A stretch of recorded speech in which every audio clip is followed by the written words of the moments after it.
नमस्कार दोस्तों, स्वागत है आपका BMJ एकेडमी यूट्यूब चैनल पे। मैं ब्रिजमोहन आपका स्वागत करता हूं। दोस्तों, आज की इस वीडियो में हम भूकंप के बारे में पढ़ेंगे। भूकंप के कारण और भूकंप से संबंधित सभी महत्वपूर्ण जानकारियां जो परीक्षा के लिए आवश्यक हैं, उन्हें हम इस वीडियो में देखेंगे। तो आइए दोस्तों, शुरू करते हैं। भूकंप किसे कहते हैं? पृथ्वी के अंतर्जातीय बल से भूपटल में उत्पन्न होने वाले कंपन को भूकंप कहा जाता है। भूकंप मूल सिस्मिक फोकस किसे कहते हैं? भूकंप के उद्गम केंद्र को सिस्मिक फोकस कहते हैं। जहां भूकंप की उत्पत्ति होती है उसी स्थान को कहते हैं सिस्मिक फोकस। भूकंप उद्गम केंद्र, उद्गम यानी कि वहाँ उसकी उत्पत्ति हुई, वहाँ उसका जन्म हुआ। अधिकेंद्र किसे कहते हैं? ईपी सेंटर किसे कहते हैं? भूकंप की लहरों का सर्वप्रथम अनुभव जिस स्थान पर होता है उसे ही अधिकेंद्र कहा जाता है, उसे ही ईपी सेंटर कहते हैं। जैसे ये धरातल है और यहाँ कहीं भूकंप की उत्पत्ति हुई तो इसे कहेंगे सिस्मिक फोकस, भूकंप मूल। और इसके ठीक ऊपर धरातल पर जहाँ सबसे पहले भूकंप का अनुभव किया जाएगा, इस पॉइंट को कहेंगे अधिकेंद्र, ईपी सेंटर। जैसे इस फिगर में देखते हैं, ये जो है यहाँ भूकंप की उत्पत्ति हुई तो इसे कहेंगे सिस्मिक फोकस। और इसके ठीक ऊपर समकोण पर धरातल पर जहाँ सबसे पहले भूकंप का अनुभव किया जाएगा उसे कहेंगे अधिकेंद्र, ईपी सेंटर। भूकंप के क्या क्या कारण हैं? भूकंप के कई कारण होते हैं, जिनमें किसी एक सबसे बड़ा कारण होता है प्लेट विवर्तनिक प्रक्रिया, ज्वालामुखी क्रिया, भूपटल भ्रंशन जिसमें कि वलन और भ्रंश दोनों हो सकते हैं, और कुछ मानव जनित कारक भी हो सकते हैं। जैसे धरातल के अंदर कोई नाभिकीय परीक्षण, ये वर्ल्ड मैप है जिसमें कि ये लाइनिंग जो है वो टेक्टोनिक प्लेट्स को दर्शाया गया है। जो पृथ्वी का जो ऊपरी सतह है वो क्रस्ट का बना होता है और उसके नीचे मेंटल होता है।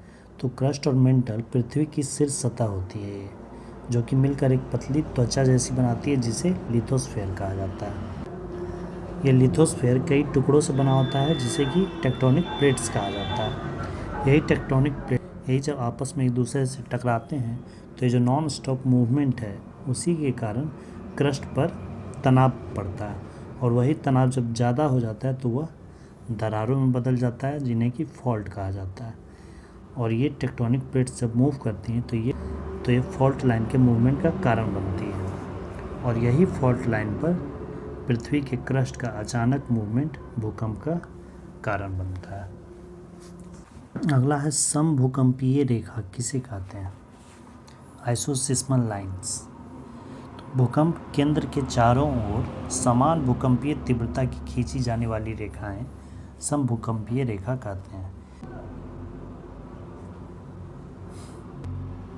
अगला है भूकंप मापी। सिस्मोग्राफ क्या है?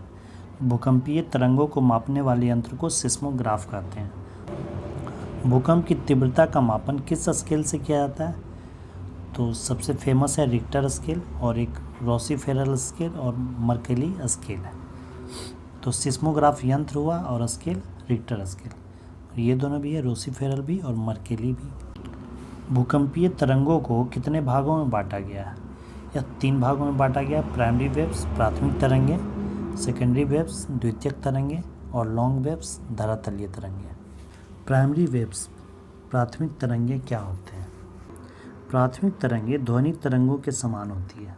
यह अनुदैर्ध्य तरंगे होती है और यह सबसे तेज गति से चलती है।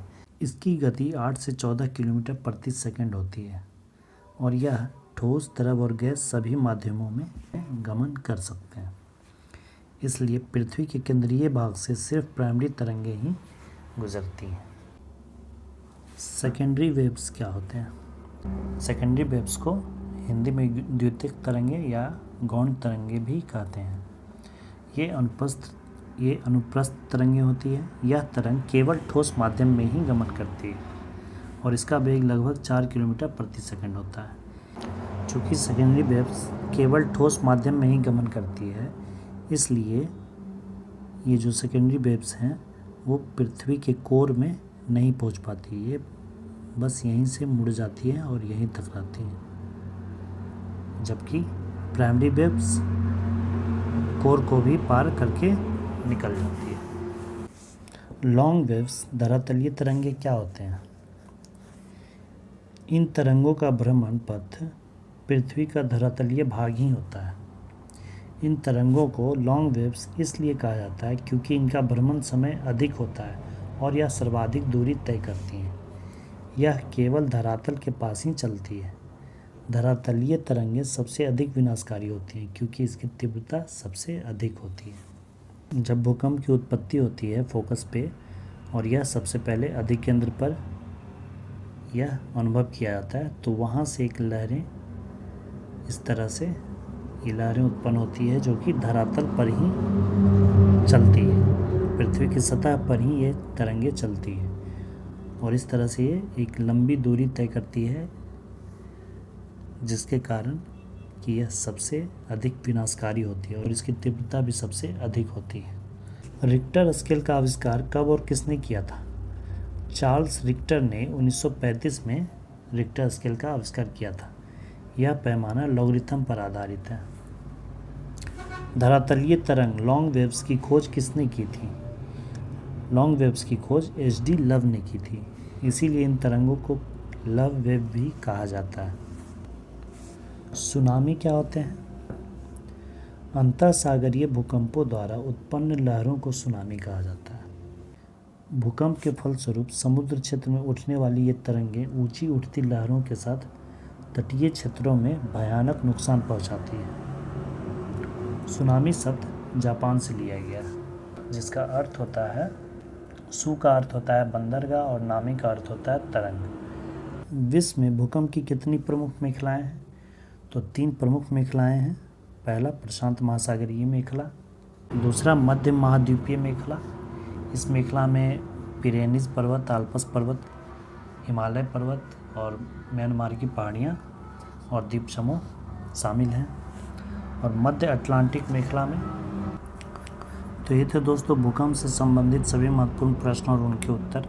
आशा करता हूँ वीडियो आपके लिए हेल्पफुल हो। ऐसे और भी इम्पोर्टेंट टॉपिक्स या प्रश्नोत्तर के लिए चैनल को प्लीज़ सब्सक्राइब करें और अपने दोस्तों के साथ शेयर करें। और इसकी फ्री PDF के लिए आप टेलीग्राम ज्वाइन करें, लिंक डिस्क्रिप्शन में है। धन्यवाद दोस्तों, जय हिंद।